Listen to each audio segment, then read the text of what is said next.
إن الحمد لله نحمده ونستعينه ونستغفره ونعوذ بالله من شرور أنفسنا ومن سيئات أعمالنا من يهده الله فلا مضل له ومن يضلله فلا هادي له وأشهد أن لا إله إلا الله وحده لا شريك له وأشهد أن محمدا عبده ورسوله أما بعد يا أيها الناس اتقوا ربكم الذي خلقكم من نفس واحدة وخلق منها زوجها وبث منهما رجالا كثيرا ونساء واتقوا الله الذي تساءلون به والأرحام إن الله كان عليكم رقيبا يا أيها الذين آمنوا اتقوا الله حق تقاته ولا تموتن إلا وأنتم مسلمون يا أيها الذين آمنوا اتقوا الله وقولوا قولا سديدا يصلح لكم أعمالكم ويغفر لكم ذنوبكم ومن يطع الله ورسوله فقد فاز فوزا عظيما اللهم صل على محمد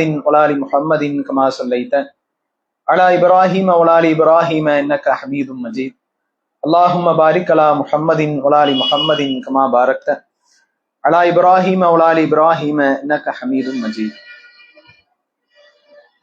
கண்ணியத்திற்குரிய எல்லாம் வல்ல அல்லாஹுவின் நல்லடியார்களே, ஏக இறைவனின் ஒற்றா பெருங்கருணை நம் அனைவர் மீதும் நிலவட்டுமாக. அன்பிற்குரிய சகோதர சகோதரிகளே, ஒவ்வொரு வாரமும் ஞாயிற்றுக்கிழமை மகரிப் தொழுகைக்கு பின்பாக உள்ளரங்கு பயான் நிகழ்ச்சி தொடர்ச்சியாக நடைபெற்று வருகிறது. இதில் கடந்த சில வாரங்களாக அல் குர்ஆன் கூறும் உதாரணங்களும் படிப்பினைகளும் என்கிற தலைப்பின் கீழாக அல்லாஹு தாலா தன்னுடைய குர்ஆன் வசனங்களிலே மனிதர்களை நேர்வழிப்படுத்த வேண்டும் என்பதற்காக வேண்டி குர்ஆனினுடைய அந்த ஆயத்துகளில் மனிதர்கள் புரிந்து கொள்ளக்கூடிய வகையில பல உதாரணங்களை அல்லாஹு தாலா குர்ஆனினுடைய பல ஆயத்துகளில் பயன்படுத்தி இருக்கிறார். அந்த உதாரணங்களை பற்றி அல்லாஹு தாலா குறிப்பிடும் போது திருமறை குர்ஆன் வசனங்கள் அதிலே உதாரணங்கள் சொல்லப்பட்டதற்கான காரணம் என்னவென்று அல்லாஹ் குறிப்பிடும் போது, சிந்திக்கின்ற மக்களுக்கு இந்த உதாரணங்கள் நேர்வழி காட்டும் என்று அல்லாஹ் புரிய வைக்கிறார். அப்போ மனிதர்களை நல்வழிப்படுத்த வேண்டும், குறிப்பாக அல்லாஹுவை நம்பிக்கை கொண்டிருக்கிற மக்கள் அல்லாஹுவினுடைய ஒவ்வொரு வசனங்கள் வழியாக தங்களது வாழ்க்கையை அவர்கள் சீர்படுத்திக் கொள்ள வேண்டும் என்பதற்காக அல்லாஹ் இந்த குர்ஆனை அமைத்து தந்திருக்கிறான். அதில் ஒரு அமைப்பு தான் குர்ஆனினுடைய ஒரு போங்கு, அல்லாஹுவினுடைய வசனத்தின் அமைப்பு முறைதான் உதாரணங்களாக அல்லாஹ் பேசியிருக்கிறான். அந்த உதாரணங்களும் நமக்கு பல்வேறு படிப்பினைகள் தரக்கூடிய வகையிலே அல்லாஹ் தந்திருக்கிறான். நம்ம கடந்த வாரங்கள்ல சில உதாரணங்களும் அதிலே நமக்கு கிடைக்கிற படிப்பினைகள் என்ன என்று பார்த்தோம். அதில் இறுதியாக நம்ம பார்க்கும்போது, யாரெல்லாம் அல்லாதோரிடத்திலே சென்று துஆ செய்கிறார்களோ அவர்களுக்கென்று சில உதாரணங்களை அல்லாஹ் சொல்கிறான். அவர்களால் ஒரு ஈயை கூட படைக்க முடியாது என்கிற கருத்துப்பட சில உதாரணங்களை அல்லாஹ் முன்வைத்து, அறிவுள்ள சிந்திக்கின்ற மக்கள் நிச்சயமாக அல்லாஹுவின் அந்த ஒரு வசனத்தை கொண்டே அவர்கள் நேர்வழி பெற முடியும் என்கிற வகையில அல்லாஹ் அந்த உதாரணங்களை பயன்படுத்தி இருப்பதை நாம இறுதியாக பேசிய உரையிலே பார்த்தோம். அதுபோல குர்ஆனில இன்னும் பல உதாரணங்களாக அல்லாஹ் பேசியிருக்கிற வசனங்கள் சூரத்துல் பக்ராவிலே கடைசி வசனங்கள்ல வருகிறது. 261வது வசனங்கள்ல இருந்து அல்லாஹ் ஆரம்பிக்கிறான். அதிலும் குறிப்பாக ஒரே ஒரு அமலை பற்றி அல்லாஹ் பல வகையான உதாரணங்களை சொல்லுகிறான். இஸ்லாமிய மார்க்கம் நமக்கு கற்றுக் கொடுத்திருக்கிற அமல்களிலே அல்லாஹ்விடத்தில் அதிக நன்மை பெற்று தரக்கூடிய அமல்களின் வரிசையிலே நாம் சொல்ல வேண்டும் என்றால் தான தர்மங்களை நாம் சொல்லலாம். சதகா, இந்த தர்மங்களை பற்றி அல்லாஹ் குர்ஆனினுடைய பல வசனங்களிலே பேசியிருந்தாலும் சூரா பக்ராவினுடைய அந்த 261 அந்த வசனத்திலிருந்து அல்லாஹ் உதாரணங்களாக சொல்லி நமக்கு புரிய வைக்கிறார். தர்மங்கள் செய்வது எந்த அளவுக்கு உங்களுக்கு அல்லாஹ்விடத்திலே நன்மைகளை பெற்று தரும் என்பதை உதாரணம் வழியாக மிசால் உதாரணத்தை சொல்லி அல்லாஹ் புரிய வைக்கிறார். அதுபோல அந்த தர்மங்கள் சதக்காவை நீங்கள் எப்படி தந்தால் அல்லாஹ்விடத்தில் உங்களுக்கு நன்மை கிடைக்கும் என்பதையும் உதாரணம் வழியாகவே நமக்கு புரிய வைக்கிறார். அப்ப அதை முஸ்லிம்கள் நாம் அறிந்து கொண்டு நமது சதக்கா அல்லாஹ் சொல்லுகிற இந்த உதாரணத்தை போல இருக்கிறதா என்பதை நம்மில் நாம் சுய பரிசோதனை செய்து பார்க்கணும்.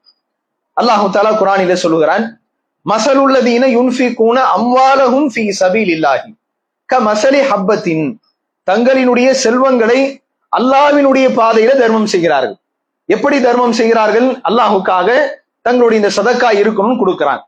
இவர்களுக்கான உதாரணம் கஹப்பத்தின், ஒரு வித்தை போன்று, ஒரு விதையை போன்று, ஒரு தானியத்தை போன்று என்று அல்லாஹ் சொல்லுகிறான்.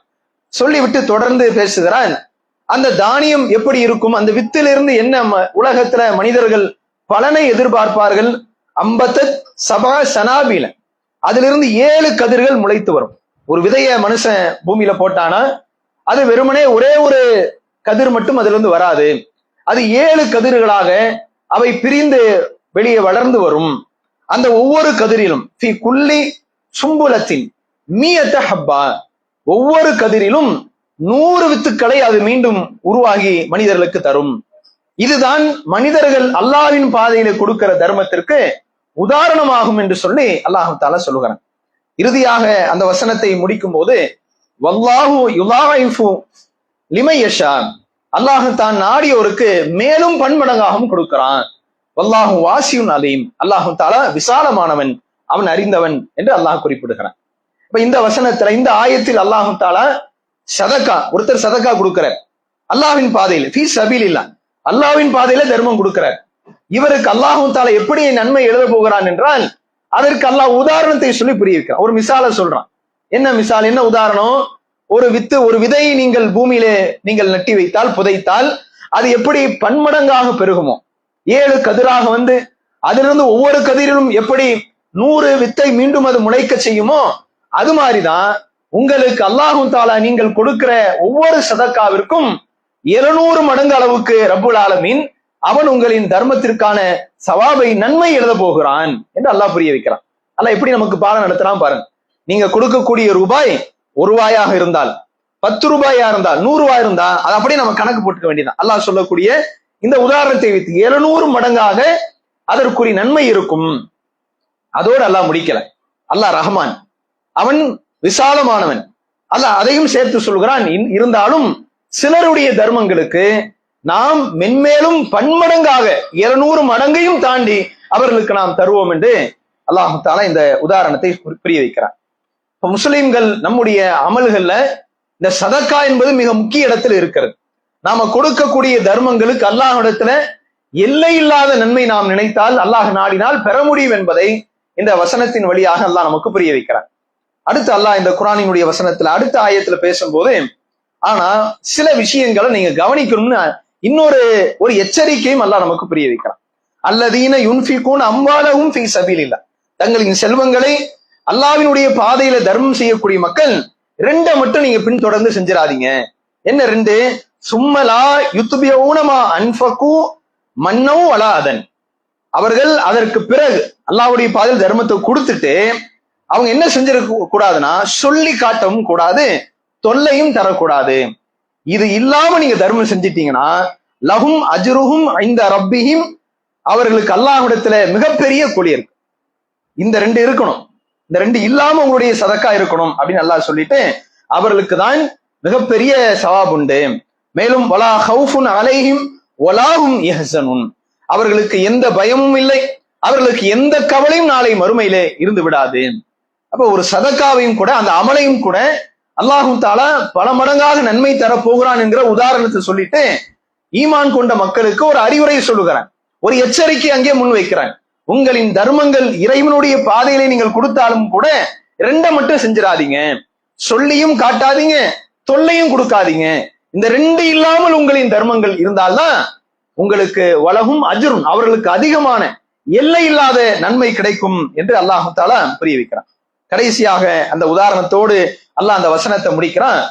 கவுலுன் மஅரூஃபுன் வ மக்ஃபிரத்துன் கைரும் மின் சதக்கத்தின், சிறந்த வார்த்தையும் பிறரை மன்னிப்பதும் தான் ஆக சிறந்ததாகும். எதை விட என்று சொன்னால், பிறருக்கு தொல்லை தருவதை விட நல்ல வார்த்தை பேசும், தர்மம் கொடுத்துட்டு சதக்கா கொடுத்துட்டு நல்ல வார்த்தை பேசுவதும் பிறரின் தவறுகளை மன்னிப்பதுதான் அல்லாஹ்விடத்திலே சிறந்ததாகும் என்று சொல்லிவிட்டு வல்லாஹு கனியுன் ஹலீம், அல்லாஹு தஆலா சகிப்புத்தன்மை உடையவன், அவன் தேவையற்றவன் என்று அல்லாஹ் புரிய வைக்கிறான். இப்ப இந்த 3 வசனங்களையும் நாம யோசிச்சு பார்க்கணும், நிதானமாக சிந்தித்து பார்க்கணும். அல்லாஹ்வுடைய பாதையிலே தர்மம் செய்யக்கூடியவர்களுக்கு அல்லாஹ் ஒரு தானியத்தை போல, ஒரு வித்தை போல அதிலிருந்து வெளியே வரக்கூடிய, அதிலிருந்து முளைத்து வரக்கூடிய கதிர், அதிலிருந்து வரக்கூடிய மீண்டும் ஒவ்வொரு கதிரிலும் கிடைக்க போகிற அந்த 100 வித்தை விட, அந்த விதையை விட பல மடங்கு ரப்புல் ஆலமீன் நமக்கு நன்மை தர தயாராக இருக்கிறான். அப்ப அல்லாஹ் ரஹ்மான். ஆனா இந்த இரண்டை மட்டும் நாம கலந்து விடாமல் நம்மளுடைய சதக்காவை பாதுகாக்க வேண்டும் என்று அல்லாஹ் தஆலா அழகான உதாரணமும் அதை தொடர்ந்த ஒரு அழகிய எச்சரிக்கையும் ரப்புல் ஆலமீன் இந்த வசனத்துல சொல்லி புரிய வைக்கிறான்.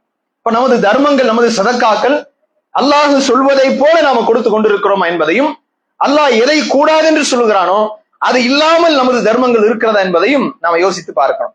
அதே மாதிரி அல்லாஹ் அதே அந்த சூரா பக்ராவினுடைய அந்த 265வது வசனங்களையும் அல்லாஹ் பேசுகிறான். இதே சதக்காவினுடைய இன்னும் சில உதாரணங்களை அல்லாஹ் சொல்கிறான். மஸலுல்லதீன யுன்ஃபிகூன அம்வாலஹும் இப்திகா மர்லாத்தில்லா. வேற ஒரு வார்த்தை எல்லாம் பயன்படுத்தலாம். ஒருவர் தர்மம் கொடுக்கிறார். எப்படி அவர் சதக்கா கொடுக்கிறார்? அல்லாஹ்வினுடைய பொருத்தத்தை எதிர்பார்த்து சதக்கா கொடுக்கிறார். வேற யாருடைய திருப்தியும் கிடையாது. அல்லாஹ்வினுடைய பொருத்தத்தை எதிர்பார்த்து இறைவன் திருப்தி அடையணும் என்பதற்காக தர்மம் கொடுக்கிறார். மேலும் தனக்குள்ளாக இருக்கிற அந்த ஈமானிய உறுதியின் வெளிப்பாடில் அவர் சதக்கா கொடுக்கிறார். 2 காரணத்தை அல்லாஹ் சொல்றான். சில அடியார்கள் தர்மம் கொடுக்கறாங்க. ஒன்று, அல்லாஹ்விடத்துல இதுக்கு அல்லாஹ்வினுடைய பொருத்தம் நமக்கு கிடைக்கும், ரஹ்மான் இதை பொருந்திக்கணும். 2வது, தங்களுடைய ஈமானின் அந்த உறுதி அதனுடைய வெளிப்பாடாக அவங்க தர்மம் கொடுக்கறாங்க. இவர்களுக்கு உதாரணம் அல்லாஹ் உதாரணத்தை சொல்றான். மஸலி ஜன்னத்தின் பி ரபுவத்தின். உயர்வான இடத்தில் அமைந்திருக்கிற ஒரு தோட்டத்திற்கு தான் இவர்கள் செய்கிற தர்மம் உதாரணமாக இருக்கும். அடுத்து அந்த தோட்டத்தை பற்றி அல்லாஹ் நமக்கு விளக்கமா சொல்றான். ஒரு உயர்வான இடத்துல, உயர்வான பகுதியில ஒரு தோட்டம் இருக்கிறது. அந்த தோட்டத்தை பொறுத்தவரை அசாபஹா வாபிலுன், பெரும் மழை அங்கே பொழிந்தால் அந்த தோட்டத்திலிருந்து வரக்கூடிய பலன்கள் 2 மடங்கா இருக்கும். பெரும் மழை, உயரமான இடம், அங்க கடும் வெயில் கிடையாது, எப்போதுமே குளுமையாக இருக்கும். அந்த இடத்தில் பெரும் மழை பொழிந்தால் அங்கே இருக்கக்கூடிய அந்த தோட்டத்திலிருந்து வரக்கூடிய விளைச்சல் 2 மடங்காக இருக்கும். அடுத்து அல்லாஹ் சொல்றான், ஒருவேளை இல்லம் யுசிபுஹா வாபிலுன் ஃபத்தல்லுன், ஒருவேளை அந்த உயர்வான இடத்துல பெரும் மழை பொழியாவிட்டாலும் கூட ஃபத்தல்லுன், ஒரு சின்ன தூறல் போதும், அது தன்னுடைய பலனை, விளைச்சலை அது கொடுத்து விடும், அந்த தோட்டம் கொடுத்து விடும். வல்லாஹு பிமா தஅமலூன பஸீர், அல்லாஹ் தஆலா நீங்கள் செய்வதை நன்கு அறிந்தவனாக இருக்கிறான் என்று சொல்லி இன்னொரு உதாரணத்தையும் தர்மம் கொடுக்கிற மக்களுக்கு அல்லாஹ் புரிய வைக்கிறான். இந்த வசனமும் ரொம்ப அழகான ஆழமான பொருள் கொண்ட ஒரு ஆயத்தாக இருக்கிறது. முஸ்லிம்கள் நாம சிந்தித்து பார்க்கணும். ஒருத்தர் தர்மம் கொடுக்கிறார், 2 எண்ணத்துல அவர் கொடுக்கிறார். ஒண்ணு, இந்த சதக்காவுக்கு என் ரப்பு பொருந்திக்கணும். 2வது, அவருடைய ஈமானின் உறுதிப்பாடு, தனக்குள்ளாக இருக்கக்கூடிய தஸ்பீத், அந்த உறுதிப்பாடின் வெளிப்பாடாக கஷ்டத்தில் இருந்தாலும் சரி, ஏழ்மையில் இருந்தாலும் சரி, அல்லது அன்றாட பொருளாதாரத்தை சம்பாதித்து தன் தேவைகளை பூர்த்தி செய்யக்கூடிய நிலை இருந்தாலும் சரி, நாம சதக்கா கொடுத்தா அதன் மூலமாக பிறர் நன்மை பெற்றால், பலன் அடைந்தால் அல்லாஹ்விடத்தில் நமக்கு நன்மை கிடைக்கும், அதனால் நம் கஷ்டத்தை பாராமல் நாம் தர்மம் செய்வோம் என்கிற தங்களின் ஈமானிய உறுதிப்பாடின் வெளிப்பாடாக, தங்களின் ஏழ்மை பற்றி கவலைப்படாமல், தங்களின் வறுமை பற்றி யோசிக்காமல் அவர் தர்மம் கொடுக்கிறார். இவர்களுக்கான உதாரணம் என்ன என்றால், உயர்வான இடத்துல அமைந்திருக்கிற ஒரு தோட்டம், அங்க பெரும் மழை இருந்தாலும் அது மிகப்பெரிய பலனை 2 மடங்காக கொடுத்துரும். ஒருவேளை மழையே இல்லாவிட்டாலும் கூட ஒரு சின்ன தூறல் போதும், அது தன்னுடைய பலனை வெளிப்படுத்தி விடும். அப்படின்னா என்ன அர்த்தம்? இந்த தர்மம் கொடுக்கிறான இந்த 2 எண்ணத்துல இவர்கள் பெருமளவுக்கு அல்லாஹ்வின் பாதையிலே செல்வத்தை செலவிட்டாலும் சரி, அல்லது கொஞ்சமா கொடுத்தாலும் சரி, நன்மைகள் என்னவோ மிகப்பெரியதாக அல்லாஹ்விடத்தில் கிடைக்கும் என்பதை இறைவன் இந்த உதாரணம் வழியாக, இந்த மிசால் வழியாக அல்லாஹ் தஆலா நமக்கு புரிய வைக்கிறான். முஸ்லிம்கள் யோசிச்சு பாருங்க, இந்த சதக்காவை அல்லாஹ் எப்படியெல்லாம் உதாரணங்களை சொல்லி உங்களின் தர்மங்கள் இருக்க வேண்டும் என்பதை நமக்கு அல்லாஹ் புரிய வைக்கிறான் என்பதை நாம சிந்தித்து நம்முடைய தர்மங்களை அமைத்துக் கொள்ள வேண்டும். அதற்கு அல்லாஹ்விடத்துல மிகப்பெரிய பிரதிபலன் உண்டு என்பதை இந்த வசனங்கள் நமக்கு புரிய வைக்கின்றன. அதே மாதிரி மேலும் அல்லாஹ் தொடருகிறான். ஒருத்தர் சதக்கா கொடுக்கிறார், கொடுக்கக்கூடிய நபரிடத்துல சில தவறுகள் இருக்கிறது, ஆனால் அல்லாஹ் ஈமான் கொண்டவராக இருக்கிறார். இவருக்கான உதாரணம் என்ன? அல்லாஹ் தஆலா அடுத்து பேசுகிறார். அதே சூரா பக்கராவினுடைய 264வது வசனம், யா அய்யுஹல்லதீன ஆமனு, நம்பிக்கை கொண்ட மக்களே என்று அல்லாஹ் தஆலா அழைக்கிறான், அழைத்து பேசுகிறான். லா துபுத்திலு சதகாத்திக்கும் பில் மன்னி வல் அதா, உங்களுடைய சதக்காவை பாழாக்கி விடாதீர்கள். தர்மம் கொடுத்தா எங்கேயாவது பாழா போமா? பாழா போகாது. ஆனா அல்லாஹ் ரெண்டு விஷயத்த சொல்லிட்டு இது மாதிரி தர்மம் செஞ்சு உங்க சதக்காவை பாழாக்கிறாதீங்கப்பா அப்படின்னு யாருக்கு அல்லாஹ் அறிவுரை சொல்றான்? அல்லாஹ்வை ஈமான் கொண்டு மறுமை நன்மை எதிர்பார்க்கிற மக்களுக்கு அல்லாஹ் சொல்லுகிற அறிவுரை. பில் மன்னி வல்லதா, அதான் ஏற்கனவே அல்லாஹ் எச்சரிக்கை செய்தானே அதே வார்த்தை சொல்லுகிறான். சொல்லி காட்டியும் தொல்லை கொடுத்தும் உங்களின் சதக்காவை பாழாக்காதீங்க. யார மாதிரி? யுன்ஃபிகு மாலஹு ரியா அன்னாஸ், மனிதர்களை சில பேர் இருக்கலாம் மக்களுக்கு காட்டுவதற்காக தர்மம் பண்றான், அவன மாதிரி தர்மம் கொடுக்காதீங்க.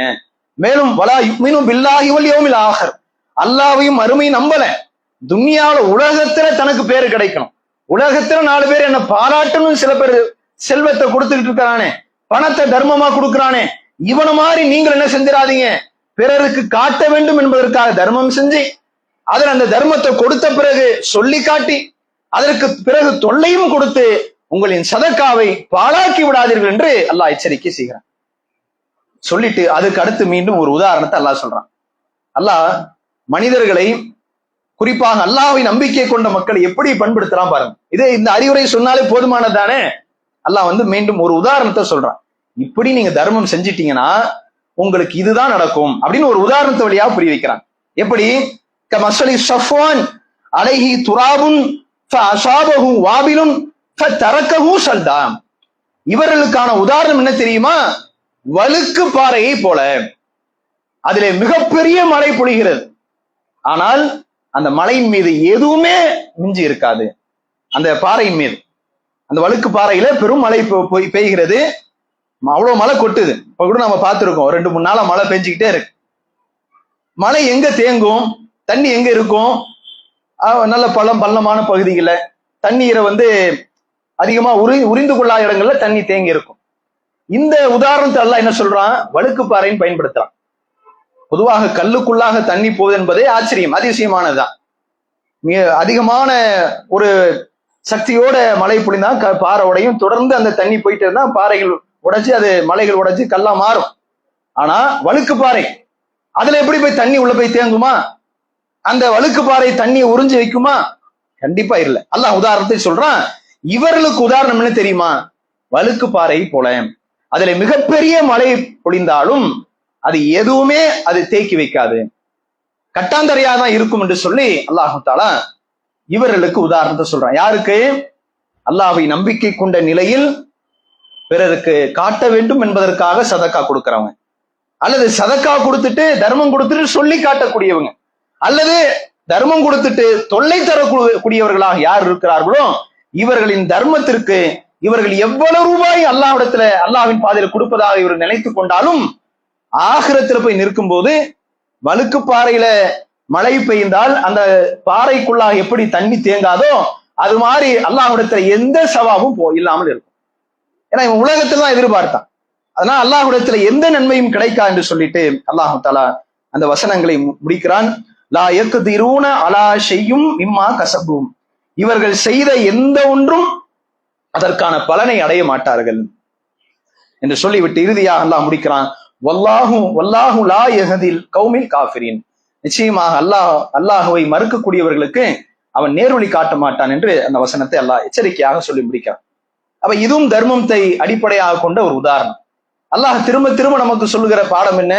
சதக்கா கொடுக்கும்போது சொல்லி காட்டாதீங்கப்பா, கொடுத்த பிறகு சொல்லி காட்டாதீங்க, கொடுத்த பிறகு தொல்லையும் செய்யாது என்று அந்த வார்த்தையை அல்லாஹ் 2 இடங்களில் உதாரணம் வழியாக நமக்கு அவன் புரிய வைக்கிறான். முஸ்லிம்கள் நம்மிடத்துல இருக்கக்கூடிய அந்த அமலை, சதக்கா என்கிற அமல் செய்யும் போது எந்த சூழ்நிலையிலும் இதை நாம செஞ்சிடவே கூடாது. சில பேர் பாத்தீங்கன்னா இந்த 2 கரெக்டா செய்வாங்க, சதக்காவும் கொடுப்பாங்க, நல்ல தர்மம் பண்ணுவாரு, ஆனா அவர்கிட்ட இந்த 2 கெட்ட பழக்கமும் இருக்கும். ஒண்ணு கொடுத்ததை சொல்லி காட்டுறது, தன்னுடைய குடும்பத்திற்குள்ளாக உதவி செஞ்சா கூட சில பேர் அதனால அதை சொல்லாம அவனால் இருக்க முடியாது. நான் என்னுடைய அண்ணன் பையனுக்கு இவ்வளவு உதவி பண்ணேன், என் தம்பிக்கு இவ்வளவு உதவி பண்ணேன், என் அக்காவுக்கு இவ்வளவு கொடுத்தேன். சில நேரங்கள்ல குடும்பங்கள்ல பாத்தீங்கன்னா கஷ்டங்கள் எல்லாருக்கும் வரதான் செய்யும்.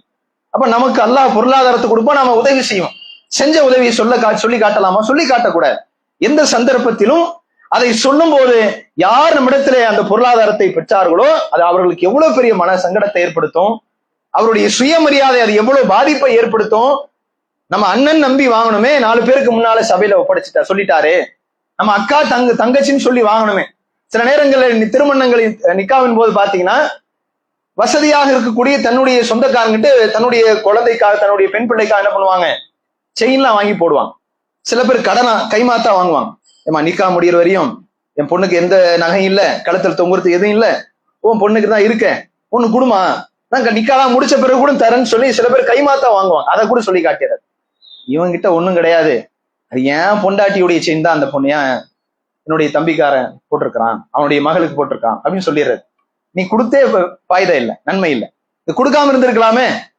சில பேர் பாத்தீங்கன்னா தர்மமாக கொடுப்பாங்க, சதக்காக கொடுப்பாங்க. கொடுத்துட்டு ஏதாவது குடும்பங்களுக்குள்ள பிரச்சனை வரும்போது, ஏண்டா அவன் பொண்ணு கல்யாணத்துல ஒண்ணுமே இல்லாம நின்று என்கிட்ட என்னுடைய நகைதான் அவனுக்கு கொடுத்தேன், அப்பெல்லாம் என் அண்ணன் பாசம் தெரியலையா, அப்பெல்லாம் உனக்கு அக்கா தெரியலையா, அப்பெல்லாம் உனக்கு தங்கச்சி தெரியலையா, இப்படி பேசி விடுவாரு. நீ எது கொடுத்தாப்போ எப்பயாவது சந்தர்ப்பம் கிடைக்கும், அதை குத்தி காட்டலாம், அதை சொல்லி காட்டலாம்ங்கிற எண்ணத்துல நாம கொடுக்கும் போது படைத்தவனிடம் இவர்களுக்கு எப்படிப்பட்ட குழி கிடைக்கும்? எந்த குழியும் கிடைக்க. சொல்லி காட்டுறது மிகப்பெரிய கேவலமான ஒரு செயல். இந்த செயலை மட்டும் தர்மத்தின் போது இறை நம்பிக்கையாளர்கள் செய்து விடாதீர்கள். முஸ்லிம்களே செஞ்சிடாதீங்க. என்ன பெரிய கஷ்டத்தை நாம உதவி பண்ணுவோம் நமக்கு செஞ்சா கூட நீங்க செஞ்ச நல்லதை சொல்லிடாதீங்க மத்தவங்க கிட்ட. ஒருவேளை நமக்கு அவனுக்கு ஏதாவது பிரச்சனை வருது, நீலாம் எனக்கு எதுவுமே பண்ணலன்னா அவனை தனியா கூப்பிட்டேன்டா, அவனுக்கு இதெல்லாம் பண்ணலையே, அவனுக்கு புரிய வைக்கிறதுக்காக சொல்றது வேற. 4 பேர்கிட்ட போய் நான் அவனுக்கு என்னெல்லாம் செஞ்சேன் தெரியுமா, அவன் பாரு நன்றி கட்டவன், அவன் எனக்கு என்கிட்ட எப்படி நடக்கிறான் பாரு, அவன் இப்படி 4 பேர்கிட்ட போயிட்டு அவன் செஞ்சதெல்லாம் சொல்லி எதுக்கு செஞ்ச? செய்யாம இருக்கலாமே. நான் கொடுத்த முதலீட்டுல தான் அவன் தொழில் இன்னைக்கு நல்லா இருக்கு பாரு, நன்றி கட்டவன், எனக்கு ஒரு நன்றி இல்ல, எனக்குன்னு ஒரு நிக்க மாட்டான், ஒரு குடும்பத்தை இப்படி எல்லாம் எல்லாத்தையும் சொல்லி சொல்லி காட்டிய இந்த சமுதாயத்தில் சிலர் குடும்பத்திற்குள்ளாக கூட இந்த பழக்கத்தை கொண்டு வந்து வைத்திருக்கிறார்கள். அல்லாஹ்வினுடைய இந்த எச்சரிக்கையை மட்டும் மனதில் வைத்துக் கொள்ளுங்கள். யா அய்யுஹல்லதீன ஆமனு லா துபுத்திலு சதகாத்திக்கும் பில் மன்னி வல் அதா, உங்களுடைய தர்மங்களை சொல்லி காட்டியும் தொல்லை கொடுத்தும் வீணாக்கி விடாதீர்கள். கொடுத்து பாழாவது என்பது நஷ்டம்தான். அதை முஸ்லிம்கள் புரிந்து கொள்ளணும். அதே மாதிரி இந்த பழக்கம் எங்க வரையும் இவங்க கொண்டு போய் சேர்த்துறானா, தொல்லை கொடுக்கிறது. ஒண்ணு சொல்லி காட்டுறது, அல்லாஹ் 2 வார்த்தையை பயன்படுத்தலாம். தொல்லை கொடுக்கறது எப்படி? யாராவது நம்ம கிட்ட உதவி வாங்கிட்டானா அவனை சும்மா இருக்கிறதே கிடையாது. நம்மளுடைய சுய வேலைக்கெல்லாம் அவனை கூப்பிடுறது. ஒருத்தர் நம்ம கிட்ட ஏதாவது வேலை உதவி வாங்கியிருப்பாரு, விடுறது கிடையாது. நான் தானே அவனுக்கு உதவி, அவன் கேட்கும் போது நான் உதவி பண்றேன்ல, பாப்பா என் வீட்டு ரேஷன் பொருள் வாங்கி கொடுப்பா. எதுக்குப்பா? உன் வீட்டு ரேஷன் பொருள் நீ போய் வாங்க வேண்டியதானே, எதுக்கு அவனை கூப்பிடுற? இல்ல, அவன் நான் எப்பெல்லாம் 100 ரூபாய் 200 ரூபாய் கேட்கிறானோ அவன் குடும்பத்துக்கு தேவையான மளிகை சாமான் நான் தான் வாங்கி கொடுக்குறேன், என்கிட்ட வேலைக்கார மாதிரி நடப்பான். இது இப்படி சில பேர். உதவி நீ கொடுத்தா அதற்காக வேண்டி உங்களின் சுய வேலைகளும் அவன் செய்யணுமா? அது அவர்கள் பொருந்தி கொண்டு செய்தால் வேற. நட்படிப்படையில உறவு அடிப்படையில அவங்களா விருப்பப்பட்டு என் அண்ணன் மாதிரி நீங்க, என் தம்பி மாதிரி நீங்க என்று முஹப்பத்தா செஞ்சா அது வேறங்க. வேணா விருப்பான், உதவி செஞ்சிட்டாரு, நம்ம இந்த வேலையை அவர் சொல்லி செய்யலனா கோச்சிப்பாரு, நாளைக்கு ஏதாவது கஷ்டம் வந்து போய் நின்றா அவர் நமக்கு தரமாட்டாரு. இதுதான் தொல்லை தருவது. இப்படிதான் தொல்லை கொடுக்கிறது. தர்மம் வாங்கிட்டு அவனுக்கு சங்கடத்தை உண்டாக்குறது. அவர்களுக்கு ஏதாவது ஒரு வேலையை கொடுத்து கொடுத்து கொடுத்து இவர்களின் சுயலாபத்திற்காக அவன் வாங்கினது ஒரு 10,000 ரூபாயா இருக்கும், ஆனால் அவனை பல வருடங்களாக தங்களுக்கு கொத்தடிமையாக சில பேர் பயன்படுத்துவோம். எவ்வளவு ஒரு அவமானம்! அல்லாஹ் இதுதான் எச்சரிக்கை செய்யறான். நீங்க சொல்லியும் காட்டாத, கொடுத்துட்டு அவனை தொல்லை பண்ணாத, விட்டு. தர்மம் கொடுத்துட்டியா? எதுக்காக தர்மம் கொடுத்த? அவன் மூலமா உங்களுக்கு ஏதாவது ஃபாயிதா வரும், நீ தர்மம் கொடுத்தியா? இல்லல்ல, அல்லாஹுக்காக நீங்க கொடுத்திருந்தால் அவர்களை தொல்லை செய்யாதீர்கள், விட்டு விடுங்கள். அல்லாஹ் அவருடைய வார்த்தையை, முஸ்லிம்கள் ஒவ்வொரு வார்த்தையும் படைத்தவன் சொல்வது யதார்த்தம். இன்றைக்கு சமூகத்தில் நடக்கிற மிகப்பெரிய தவறுகளாக இருக்கின்றன. இதெல்லாம் நாம் கவனிக்கணும். ஏன் நான் தர்மம் கொடுத்தேன், நான் உனக்கு உதவி பண்ண, எனக்கு உரிமை இல்லையா? பேசக்கூடாது அப்படியெல்லாம். அவர்களா விருப்பப்பட்டு செய்தால், ஏன்னா அவனுக்கு ஒரு கண்ணியம் இருக்கும்ல. நம்ம யாருக்கு உதவி பண்றோமோ அவங்களுக்கு ஒரு சுயமரியாதை இருக்கும்ல. நம்ம நினைச்ச நேரத்தெல்லாம் கூப்பிடுறதுக்கு அவர்கள் என்ன நமக்கு கீழே வேலை செய்யக்கூடியவர்களா? இதையெல்லாம் இஸ்லாமியர்கள் யோசித்து பார்க்கும். அதே மாதிரி சில பேர் பாத்தீங்கன்னா அதை பொது இடங்களிலும் இதே நிலையை பயன்படுத்துவார். சில மஸ்ஜிதுடைய நிலைகள்ல பாருங்க, நிர்வாகத்தெல்லாம் வந்து பாத்தீங்கன்னா நிறைய பிரச்சனை வரும். யார் யாருக்கும் இந்த செல்வந்தர்களுக்கு அந்த பள்ளிவாசலை நிர்வாகம் செய்யக்கூடியவர்கள் அவங்க அடிபணிந்து போவதையே வழக்கமா வச்சிருப்பாங்க. ஏன்னா அவர் கோச்சிப்பாரு, நாளைக்கு மஸ்ஜிதுக்குன்னு ஏதாவது ஒண்ணு கேட்டா அவங்க தரமாட்டாங்க, அதனால அவருக்கு தோதுவாக பள்ளிவாசலின் நிர்வாக அமைப்பே சில பேர் மாற்றி விடுவார்கள். பள்ளிவாசல் என்பது இறைவனை வணங்கக்கூடிய இடம், மக்கள் அனைவருக்குமான ஒரு பொதுவான ஒரு பகுதி, அல்லாஹ்வை வணங்கக்கூடிய ஒரு இடத்துல யாருக்கு தோதுவா நம்ம நிர்வாகம் செய்யக்கூடிய நிலைக்கு போயிடுறோம்னா, யார் அதிகமாக உதவி செய்கிறார்களோ அவர்கள் திருப்தி அடையணும். அவங்களுக்கு தோதுவாக நம்ம நிர்வாகத்தை கொண்டு போகணும். இல்லைன்னா ஏதாவது உதவி கேட்டா, டொனேஷன் கேட்டா தரமாட்டாங்க, நம்மள வேற எங்கன்னா இப்போ வாங்கிக்கணும்னு சொல்லிடுவாங்க. இதுக்கு என்ன காரணம்? ஏன்னா இந்த செல்வந்தர்களாக இருக்கக்கூடியவர்கள் கொடுக்கும் போதே கொடுத்த பிறகு தொலை செய்யறது. சில பேர் பாத்தீங்கன்னா பள்ளிவாசலினுடைய சொத்துக்களை எல்லாம் எடுத்துட்டு போறது, பொருட்களை. யார் அதிகம் உதவி பண்றாங்களோ, நான் மஸ்ஜிதுக்கு நிறைய உதவி பண்ணியிருக்கிறேன்னு, அதனால நான் இதை எடுத்துட்டு போறேன். ஏப்பா அது உன் பொருள் இல்லப்பா. நீ உதவி பண்றதற்காக வேண்டி அல்லாஹ்வின் பள்ளிவாசல் இருக்கக்கூடிய பொதுமக்கள் அமானிதமாக இருக்கக்கூடிய பொருளை நீ எப்படி கை வைக்க முடியும்? அதெல்லாம் கிடையாது, நான் எடுத்துட்டு போவேன், அப்படி எடுத்துட்டு போகக்கூடியவர் பார்க்கலாம். அல்லது அந்த செல்வந்தருக்கு தோதுவாக அந்த பள்ளிவாசல் நிர்வாகம் நடக்கும்னு எதிர்பார்ப்பது. இல்லைன்னா உங்களுக்கு நான் எதையும் உதவி செய்ய மாட்டேன், நான் எனக்கு ஃபேன் போடணும், நான் எனக்கு ஏசி போடணும், நான் எனக்கு பள்ளிவாசல் இப்படி இருக்கணும், இப்படி இருந்தா நான் மஸ்ஜிதுக்குள்ள வருவேன். இல்லையா, மஸ்ஜிதுக்கு நான் எதுவும் செய்ய மாட்டேன், எதுக்கு நீ தர்மம் கொடுக்குற? இதுக்கு நீ கொடுக்காம இருக்கலாமே. அல்லாஹ்வின் வார்த்தை முஸ்லிம்கள் சிந்தித்து பார்க்கணும். அல்லாஹ் நமக்கு செல்வத்தை கொடுப்பான் என்று சொன்னால் அந்த சதக்காவின் மூலமாக, கொடுப்பதின் மூலமாக பிறரை எந்த வகையிலும் தொல்லைக்கு ஆளாக்கி விடக்கூடாது. ஒரு ஆலோசனை கொடுப்பது வேற. இப்ப மஸ்ஜிதுல என்னென்ன விஷயங்கள் இருக்கு, நிர்வாகம் இதை கவனிச்சு நீங்க மஷ்ரூஆ பண்ணி முடிவெடுங்க, அப்படி என்பது வேற. உண்மையாகவே குர்ஆன் ஹதீஸ்க்கு முரணான ஒரு செயல் இருக்கும் பட்சத்தில் சுட்டி காட்டப்படும் போது கண்டிப்பாக திருத்திக் கொள்வார்கள். ஆனா இங்க சூழ்நிலை எப்படி இன்றைக்கு செல்வந்தர்களுக்கு மனநிலையில் இருக்கிறான், நாம எல்லாரையும் கிடையாது, ஒரு சில சகோதரர்கள், சில மஸ்ஜிதுகள்லாம் இதெல்லாம் பெரும் பிரச்சனையா ஓடிட்டு இருக்கும். சில முத்தவழி பாத்தீங்கன்னா ஜும்மா பயான கூட ஆலிம்சா அவர் விருப்பப்பட்டது பேச விட மாட்டாங்க, அதாவது குர்ஆன் சுன்னா உள்ளது பேச விட மாட்டாங்க. வட்டியை பத்தி பேசாத, பில்டிங் பத்தி பேசிடாத, ஒரு கோச்சு பாரு, அவர் நிறைய கொடுக்குறாரு, அதனால இதெல்லாம் மஸ்ஜித் மேடையில பேசிடாத, நிக்காவை பத்தி பேசிடாத, அதுல வரதட்சணை பத்தி பேசிடாத, அது முத்தவழிக்கு சொந்தக்காரர் ஒருத்தர் நிறைய உதவி பண்றாரு, அவர் தான் மஸ்ஜிதுக்கு நிறைய டொனேஷன் கொடுக்குறாரு, இதெல்லாம் பேசிடாத, பேசினா உன் வேலைக்கு ஆபத்து, எனக்கும் திட்டு விடும், தயவு செஞ்சு இதெல்லாம் பேசிடாதீங்க. எங்க ஜும்மாவினுடைய மேடையிலும் கூட செல்வந்தருக்கு தோதுவாகத்தான் யார் நிறைய தர்மம் செய்கிறார்களோ அவர்களுக்கு தோதுவாக அவர்கள் மனம் புண்படாதபடிதான் உரை நிகழ்த்தப்பட வேண்டும் என்கிற வகையிலே இன்றைக்கு இந்த சமுதாயம் இந்த தர்மத்தை வைத்தே பிறருக்கு கடும் தொல்லைகளை ஏற்படுத்துகிறார்கள். குடும்பத்தை தாண்டி, உறவுகளை தாண்டி, நண்பர்களை தாண்டி, கடைசியிலே பொதுமக்களுக்கு சொந்தமான அல்லாஹ்வின் பள்ளிவாசல் நிர்வாகத்திற்குள்ளும் இவர்கள் தலையிடுகிறார்கள். அல்லாஹ் இந்த உம்மத்தை காப்பாற்றும். இதுல ரொம்ப தெளிவா இருக்கணும். அல்லாஹ்வினுடைய இந்த வசனங்களை மனதிலே பதிய வைங்கள். தர்மம் செய்யுங்க, அல்லாஹ்வுக்காக செய்யுங்க. அல்லாஹ் தான் நம்ம இடத்தை எதிர்பார்க்கிறோம். இபுத்திகா மர்லாத்தில்லா, அல்லாஹ்வின் பொருத்தத்தை நாடி தர்மம் செய்யுங்க. வேற யாரின் திருப்தி நமக்கு வேண்டாம், வேற யாருடைய பாராட்டும் நமக்கு வேண்டாம், நம்ம யாரும் புகழ் பாட வேண்டும் என்கிற எண்ணத்தோடு நமது எந்த சதக்காவையும் முஸ்லிம்கள் அமைத்துக் கொள்ள வேண்டாம் என்பதை அல்லாஹ் இந்த உதாரணங்கள் வழியாக நமக்கு புரிய வைக்கிறான். அடுத்து அல்லாஹ் இதே மாதிரியான இதே சதக்காவை பற்றியான ஒரு கேள்வி அல்லாஹ் கேட்கிறான். அயவது அஹதுக்கும் அன் தகூன லஹு ஜன்னதன் மின் நஹீலுன் வ அஅனாபின். உங்கள ஒருவருக்கு, அதே சூரா பக்கராவிலே தொடர்கிறது, உங்கள ஒருவருக்கு பேரித்தம் தோட்டம் இருக்கிறது, திராட்சை தோட்டம் இருக்கிறது, தஜ்ரி மின் தஹ்திகள் அன்ஹார் லஹு, அதிலே நிறைய தண்ணீர் ஓடிக்கொண்டு இருக்கிறது, ஃபிஹா மின் குல்லி சமராஜ், அதிலிருந்து நிறைய கனிகளும் கிடைக்குது. எங்க ஒரு மனுஷனுக்கு அல்லாஹ் தஆலா உதாரணத்துக்கு கேட்கிறான், நம்மளை பார்த்து எல்லாம் கேட்கிறான், நீங்க விரும்புவீங்களான்னு கேட்கிறான். அயவது அஹதுக்கும், உங்களில் ஒருவர் விரும்புவார்களா? என்ன விரும்புவார்களா? உங்களுக்கு பேரிச்சம் தோட்டம் இருக்கு, உங்களுக்கு திராட்சை தோட்டம் இருக்கு, விரும்ப மாட்டோமா? கண்டிப்பா விரும்புவோம்.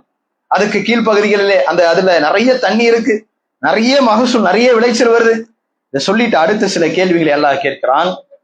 ஆனா அப்படியான ஒரு மனிதன், இதை பெற்றவன், வாசாபகுல் கிபர், அவனுக்கு முதுமை அடைந்து விட்டது, வலகு துர்ரியத்துன் துஆஃபா, அவனிடத்துல அவனுக்கு இருக்கக்கூடிய சந்ததிகளோ பலவீனமானவர்கள். இவ்வளவு சொத்து இருந்து இவனுக்கும் முதுமை ஆயிடுச்சு, அதை பராமரிக்க முடியல. இந்த சொத்துக்களை அவனுடைய பிள்ளையாவது அவனுடைய வாரிசாவது அதை பராமரிக்கக்கூடிய இடத்துல இருக்காங்கன்னா அவங்களும் கிடையாது. ஏன்னா அவங்களும் பலவீனமானவர்கள், குழந்தைகளாக இருக்கலாம், சிறுவர்களாக இருக்கலாம், அல்லது பொறுப்பில்லாத ஒரு கவனமற்ற பிள்ளைகளை, ஏதோ ஒரு அல்லாஹ் துஆஃபாங்கிற வார்த்தையை பயன்படுத்துற பலவீனமானவர்கள், பலவீனமான சந்ததிகள் அவர்களுக்கு இருக்கிறது. இப்படிப்பட்ட மேலும் ஃபஸாபஹா யஃஷாருன் ஃபீஹி நாருன், இது மாதிரியான இந்த தோட்டத்தை நெருப்பாலான காற்று அதன் மீது பட்டு ஃபஹ்தரகத், அதை அழித்து விடுகிறது. இதை உங்களில் ஒரு விரும்புவாரா? அல்லாஹ் இது எதை பற்றி அல்லாஹ் பேசிட்டு வரான்? சதக்காவை பற்றி தான் அல்லாஹ் பேசிக்கிட்டு இருக்கான். எல்லா சொத்துக்கு நிறைய பொருளாதாரம் இருந்து அதை நம்மால் பயன்படுத்த முடியாம, அது நமது சந்ததிகளும் பயன்படுத்த முடியாம, அதனால் எந்த பலனும் அடையாத அளவுக்கு போவதை நீங்கள் விரும்புவீர்களா? ஏன் அல்லாஹ் இதை கேட்கிறானா, நீ இவ்வளவு தர்மம் செய்யும் போது நான் சொன்ன அந்த ஷரத்தை ஃபாலோ பண்ணு, என்னுடைய திருப்தி எதிர்பார்த்து தர்மத்தை சதக்காவை கொடு. மேலும் தர்மம் கொடுத்துட்டு தொல்லை பண்ணாத, சொல்லியும் காட்டாத. இதையெல்லாம் நீ செய்யாம உன்னுடைய தர்மங்கள், உங்களின் சதக்காக்கள் அமைந்து விட்டால் கண்டிப்பாக அதற்கு அல்லாஹ்விடத்துல பன்மடங்கு சவாப் உண்டு. ஒருவேளை அப்படி இல்லைன்னா அல்லாஹ் சொல்லக்கூடிய இந்த கடைசி உதாரணம் தான். அதனால உங்களுக்கு எந்த பலனும் இல்லாமல், எந்த நன்மையும் இல்லாமல் போகும். கதாலிக்க யுபையினுல்லாஹ் லக்குமுல் ஆயாத் லஅல்லக்கும் தத்தஃபக்கரும்.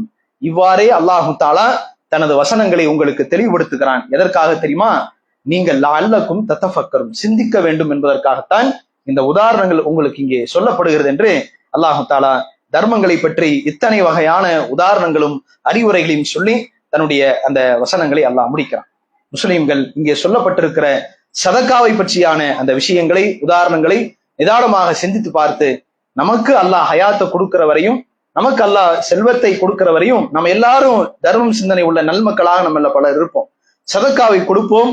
முடிந்த அளவுக்கு கடைசி வரை நாம் கொடுக்கிற 1 ரூபாயோ 10 ரூபாயோ 100 ரூபாயோ 1000மோ 1,00,000மோ 50,000மோ எவ்வளவோ, ரப்பு எனக்கு இதற்கு சவாப் தரும், இதன் மூலமா நான் நரகத்திலிருந்து காப்பாற்றப்படணும், இதன் மூலமா அல்லாஹ்விடத்துல எல்லையில்லாத நன்மை பெற்று நான் ஜன்னத்திற்கு போக வேண்டும் என்கிற ஒரே எதிர்பார்ப்போடு தர்மங்களை செய்வோம். அதை சொல்லி காட்டியோ அல்லது தொல்லை தந்தோ அல்லது பிறரின் புகழுக்காகவோ சதக்காவை கொடுத்து நஷ்டவாளிகளாக போய் நின்று விடாத நன்மக்களாக எல்லாம் உள்ள இறைவன் நம்மை ஆக்குவானாக என்று சொல்லி என்னுடைய பயானை நிறைவு செய்கிறேன். இன்னும் இது மாதிரியான பல்வேறு உதாரணங்கள் குர்ஆனிலே சொல்லப்பட்டிருக்கின்றன. இன்ஷா அல்லாஹ் அதை தொடராக காண்போம். இந்த வாரத்திலிருந்து நம்ம ஏற்கனவே ஆரம்ப காலத்துல பயான்ல கேள்வி கேட்போம். இடையில ரமலானுக்கு பிறகு விடுபட்டிருந்தது. இந்த வாரத்தில் இன்ஷா அல்லாஹ் பயான்ல கேள்வி கேட்கிறோம். தெரிஞ்ச சகோதரி பெண்கள் இருக்காங்களா? சரி, தெரிஞ்சவங்க பதில் சொல்லுங்க, கை உயர்த்தி. முதல்ல ஆண்களுக்கான கேள்வி.